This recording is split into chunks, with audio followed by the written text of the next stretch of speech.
So we're going to be talking about the Victorian era styled houses. There are many standard qualities of modern Victorian era houses that can be compared with ones from back then in the 19th century.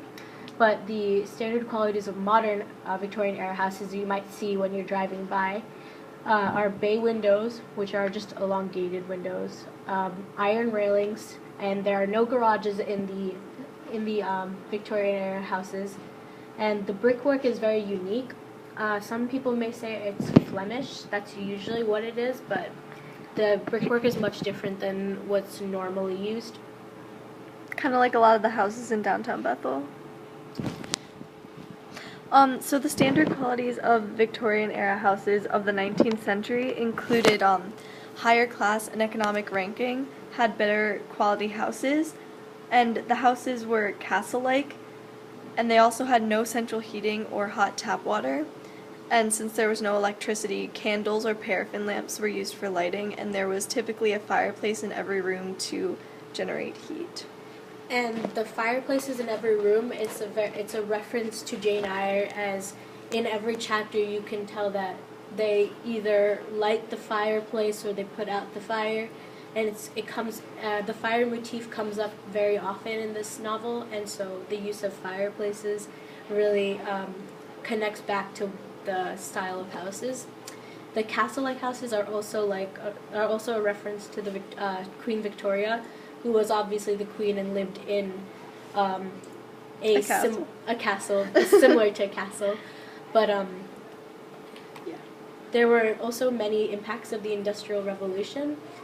During the 19th century, which is when it was occurring, the architecture started to change a lot because people started to get more enlightened, and it was kind of the change in views. The colors also went from white and lighter colors to darker colors. So in furniture, you can see that there's a lot of mahogany, darker reds, and there are rarely any spots of white.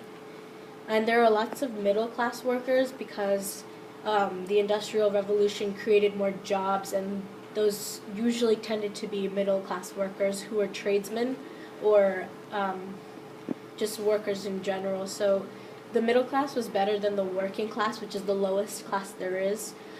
So the houses were very sufficient compared to the lower class, and were not as good, though, as the higher class. These are just some examples of Victorian-era style houses. And as you can tell, there are some, it's a very unique house. Like the roofs you can see are really intricate. There's different designs. Castle-like. And yeah, it's very castle-like, as you can see here. There's like a little cone, like a castle. So society had an effect on housing and the houses that people lived in. Many houses were built due to the increase in population, and an abundance of houses were available for the rich, but the poor were still inadequately housed due to class struggle.